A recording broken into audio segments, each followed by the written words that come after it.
לרקוד ולשמוח, לציין את חג האור. אני רוצה להזכיר שילדים הם לא שחקנים, אנחנו באנו לשמוח ביחד. ואני מקווה מאוד שכל הילדים יקומו לרקוד ולשמוח, ומי שיהיה לו קשה השנה, הוא יקום בסוף השנה. אני רוצה להזמין להדלקת הנרות את אבא של אורל, בבקשה. בזמן הדלקת, אורל אתה בא עם אבא.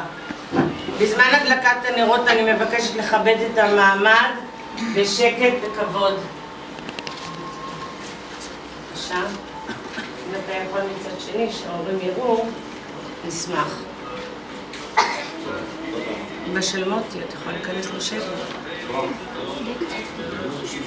ברוך אתה השם, אלוהינו מלך העולם, אשר קידשנו במצוותיו, וציוונו להדליק נר חנוכה.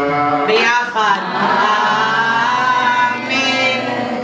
ברוך אתה השם, אלוהינו מלך העולם, שעשה ניסים לאבותינו בימים ההם בזמן הזה. אמן. ברוך אתה השם, אלוהינו מלך העולם, שהחיינו והגיענו לזמן הזה. אמן. לשלוח מקום לידים הנרות הללו אנו מדליקים כולנו ביחד. הנרות הללו אנו מדליקים על הניסים ועל הנפלאות ועל התשועות ועל הניצחונות שעשית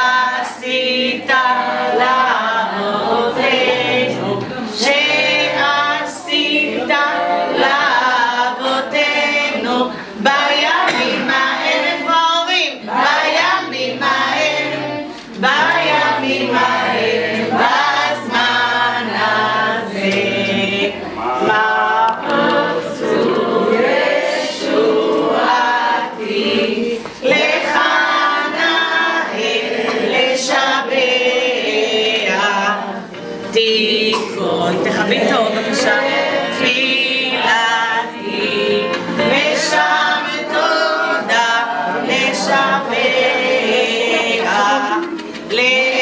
לתכין מזבח כולנו מצרם נבח. אז אגמור בשיר מזמור חנוכת המזבח. אז אגמור בשיר מזמור חנוכת המזבח. אפשר להדליק את האור. אני רוצה להודות לאבא של אורל שכיבד אותי